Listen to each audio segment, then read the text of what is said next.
koperasi itu kita mau nembak ke kantor mana nih? Iya, iya, benar. Gitu loh. Misalkan kita kan kena pajak nih. Iya, iya. Aturan per bulannya kan Iya. kemarin kan. Nah, kita kena pajak dari pemerintah. Setidaknya nanti ya kita minta bantuan lah ke pemerintah. Wong kita dipajaki kok. Iya, benar-benar. Halo kawan-kawan sekalian, dimanapun Anda berada, salam sehat untuk kita semua. Kita lanjut lagi berbicara di sini dengan Bang Edi terkait koperasi. Jadi gini Bang, saya dapat telepon nih dari teman kita, salah satu teman kita yang di Provinsi Jambi. Ada ketakutan dari mereka untuk bergabung bersama koperasi. Seperti ini. Sekarang ini kan semua peternak yang tergabung ini mempunyai usaha mandiri nih. Usaha sendiri dengan modal sendiri, pelanggan pun sendiri, kan itu intinya. Nah, ketakutannya di sini apabila bergabung bersama koperasi, apakah nanti produksi telur ini dari kandang mereka itu dipaksa jual ke koperasi. Nah, mereka bingung nih, bagaimana dengan pelanggannya? Berarti kawan-kawan itu Bang, masih banyak monggo. kebingungan di situ. Iya, Bang. Atau berarti taruh lagi nih. Ya. Kalau kita gabung ke koperasi, aset yang kita punya ini berarti Punya koperasi. punya koperasi gitu ya. Ya. itu asumsi itu yang perlu diluruskan. Terlalu liar ya, Bang. Iya, jadi kadang-kadang nanti gimana ya? Ya memang betul lah. Ya. Kalau bisa ya Bertanya dulu ya, Bang. bertanya dulu lah sebelum kita sebelum kita gabung ke koperasi kan Ya. kita harus bertanya dulu langkahnya koperasi Ya. itu seperti apa kan gitu. Ya. Ya kalau menurut saya pribadi ya, misalkan aset ini yang kita modal sendiri, modal mandiri Ya. kan, tiba-tiba dengan adanya koperasi, saya bentuk koperasi, kita Ya. penguruskan, terus harus kita paksa Ya. semuanya itu menjadi hak milik koperasi. Alangkah kejam bener kita nih. Kalau kayak gitu. Yang jelas intinya gini kawan, semua realita yang akan kita bangun nanti di koperasi, Ya. itu semuanya itu adalah keputusan bersama nanti. Ya, Kita duduk bareng di situlah, kita bahas di situlah. ya. Aset kita yang kita punya ini terus dikemanakan. Sebatas koperasi itu harusnya sebatas apa? Iya, iya. Kan nanti perlu kita bahas. Iya, benar. Koperasi kan nggak ngiket juga. Ya. Berarti Pak, kayak kemarin kan sosialisasi kan saya pertanyaan, Iya, iya. populasi mereka beda-beda.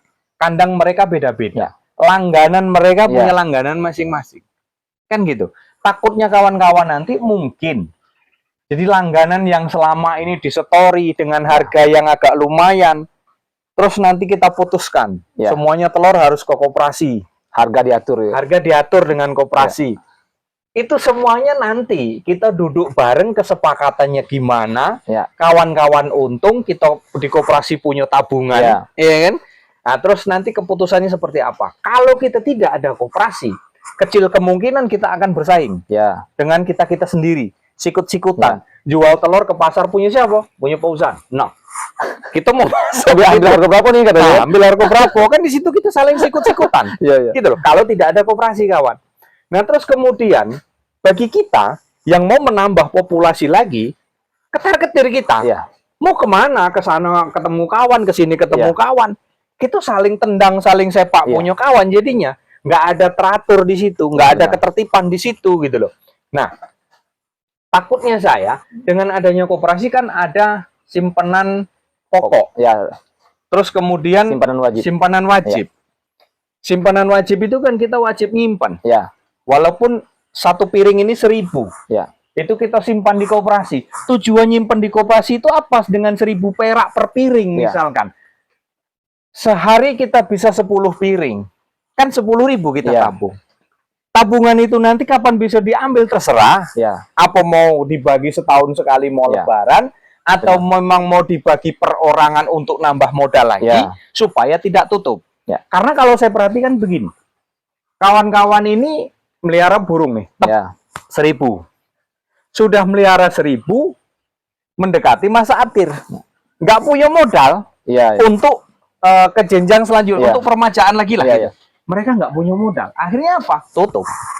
Banyak kejadian yang kayak Iya, iya. gitu gitu loh. Nah, dengan adanya simpanan wajib itu tadi untuk Iya. kita bisa ngambil simpanan wajib untuk modal lagi. Iya, benar-benar. Gitu loh maksud saya tuh. Ada bantuan manajemen. Nah, jadi proses kita ternak puyuh itu kawan Ya. supaya berkepanjangan, nggak habis di masa satu periode. Iya, benar. Satu periode kita taruhlah setahun setengah atau 2 tahun, habis di situ. Kan sayang kita, kebanyakan kawan-kawan di situ. Makanya itu tadi, perkara haknya untuk pribadi dengan hak koperasi, nanti kalau memang kawan-kawan masih ragu, kawan-kawan yang di Jambi ini masih kurang percaya dengan pengurus, ayo dong, usahakan nanti ketika ada rapat kita duduk bareng, kita pilah mana hak pribadi, mana haknya koperasi. Iya, benar. Kan bisa nanti di situ. Koperasi, aturan main mereka kan kemarin kan kata Ibu siapa itu kan nggak mengikat. Iya, iya benar. Aturan koperasi harus begini kan enggak. Intinya musyawarah bersama. Intinya musyawarah bersama. Dinas koperasi hanya menjembatani, hanya memberikan rekomendasi. Mau kemana ini? Kan benar. Gitu. Misalkan tahap sekarang ini kan kita selesaikan rekomendasi ke koperasi. Sudah ke koperasi kan nanti kita rekomendasinya kan ke akte notaris. Nah, begitu nanti ada kendala, ya kita mau ke kantor mana? Iya, benar-benar. Nah, nanti kan dari koperasi yang jembatan. Tujuannya mau ke kantor mana, Mas? Apa masalahnya? Nah, itu nanti ke situ gitu loh. Sub-sub koperasi itu kita mau nembak ke kantor mana nih? Iya, iya benar. Gitu loh. Misalkan kita kan kena pajak nih. Aturan per bulannya kan kemarin kan. Nah, kita kena pajak dari pemerintah. Setidaknya nanti ya kita minta bantuan lah ke pemerintah. Wong kita dipajaki kok. Iya, benar-benar. Kan gitu.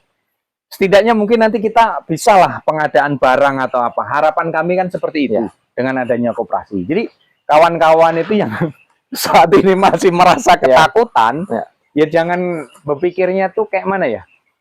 Kalau memang ada celah mau telepon lah. Jadi kita bisa memberikan sedikit banyak yang kita dapat kemarin waktu sosialisasi.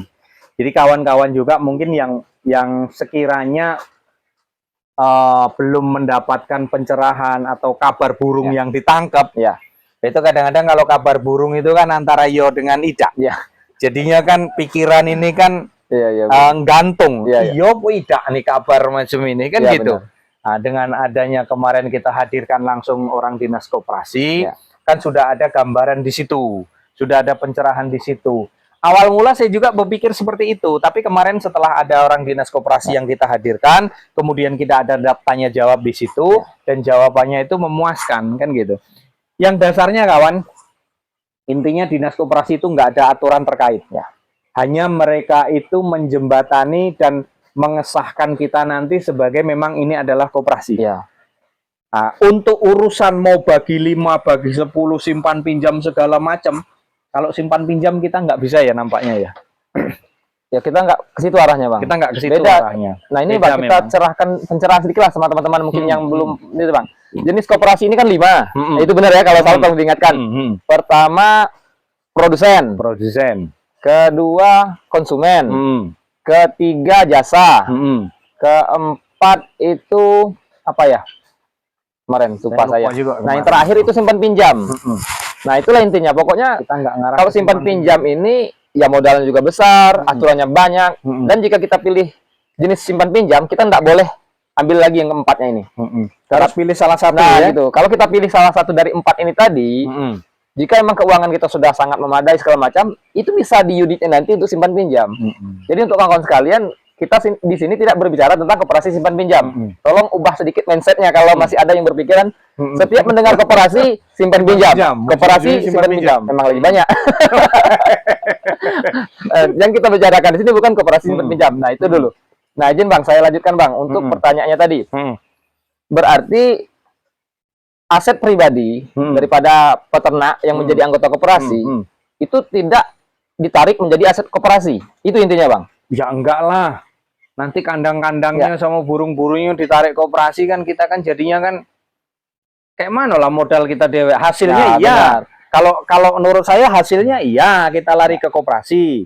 Istilahnya hasil itu nanti juga ya baliknya ya ke kita. Ya tapi gini bang, ada jembatannya di situ. Misal nih produksinya nih seperti saya sekarang, katakanlah 1 ikat per hari.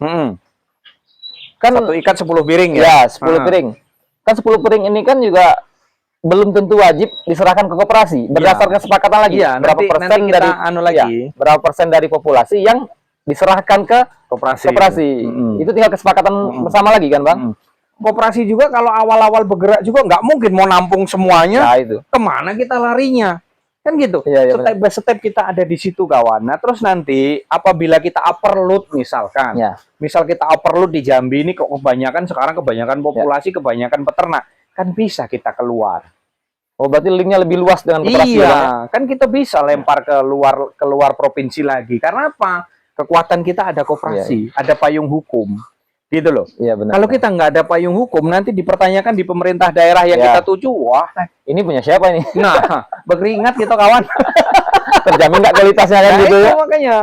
Benar. Nah, itu kawan. Jadi kalau untuk rekan-rekan yang masih ragu masalah aset pribadi kita nanti diambil koperasi apa enggak, ya enggak lah nanti. Kesepakatannya nanti gimana? Kita runding balik lagi dalam satu wadah itu, dalam satu koperasi itu tadi. Makanya rekan-rekanku yang ada di Jambi, yang sudah masuk ke koperasi, kalau memang kita ada pengadaan rapat, ya kita mengharap datanglah, biar tidak ada kabar burung gitu loh. Iya, benar-benar. Kalau kita duduk bareng, syukur. Kalau memang nggak bisa datang juga, ya kita maklumi. Tapi kan di situ nanti kita siapkan meeting Zoom kayak kemarin. Kan gitu, kita bisa saling tahu gitu. Nah. Jadi jangan terlalu percaya dulu dengan kabar burung, kabar yang belum pasti atau kabar hoax ya. Memang kabar itu memang benar ada, tapi titik kebenarannya kita belum tahu, kan gitu. Makanya jangan terburu-buru lah kalau ada informasi-informasi yang miring itu, takutnya nanti asetnya diambil koperasi, tanahnya segala macam, ya kan panjang ceritanya. Iya, benar. Gitu loh. Nantilah kesimpulannya itu duduk bareng, kita bahas mengenai masalah koperasi, pembagiannya seperti apa. Nah, itu nanti kesepakatan kita bersama. Gitu. Baik, kawan-kawan. Cukup banyak nih penjelasan dari Bang Edi terkait koperasi. Sudah paham nih, sudah benar-benar nyimak nampaknya nih pas ketika penyuluhan kemarin. Memang benar-benar disimak oleh Bang Edi. Jadi masalahnya kemarin yang banyak bertanya saya masalah sampai bingung Ibu ya. Sampai bingung ya. Jadi gini Bang, kalau saya tidak salah dengar waktu kita ke Dinas Koperasi kemarin, ada Bapak itu bilang kalau koperasi ini tidak mensejahterakan, nggak usah ikut koperasi. Iya. Kan itu intinya Bang ya? Boleh. Intinya koperasi itu mensejahterakan kita, anggota. Kuncinya di situ. Kalau tidak mensejahterakan, ya udah nggak usah ikut koperasi. Dari kita untuk kita lah. Nah, ya benar. Itu. Baik kawan-kawan. Cukup sekian untuk perbincangan kita di pembahasan tentang koperasi. Di video selanjutnya akan ada pembahasan lain tentang beternak puyuh. Apapun itu semuanya tentang puyuh ya Bang ya. Kalau kita sudah duduk berdua begini, ceritanya tentang puyuh. Untuk berbagi pengalaman, untuk berbagi referensi kepada kawan-kawan sekalian. Ya harapannya terpancing nih untuk ikut ide usaha puyuh. Iya. Karena usaha beternak puyuh ini memang susah, tetapi bisa dipaksakan kalau memang benar-benar ada niat untuk berusaha tadi. Baik kawan-kawan, ikuti terus channel Rumah Puyuh Berkah, ikuti juga channel Edi Puyuh Jambi. Nah, kami di sini saling berbagi pengalaman, saling berbagi informasi terbaru tentang beternak puyuh, khususnya yang kami lakukan ya Bang ya, dan juga yang teman-teman di Kota Jambi ini lakukan, yang seputaran Kota Jambi lakukan. Ada ide-ide terbaru seperti kemarin itu kapur dolomit lah atau segala macam. Nah, jadi ikuti terus channel ini, akan banyak video menarik tentang beternak puyuh yang akan kami bagikan. Baik kawan-kawan, cukup sekian untuk pertemuan kali ini. Terima kasih atas perhatiannya. Salam sehat untuk kita semua. Ayo beternak puyuh itu asik.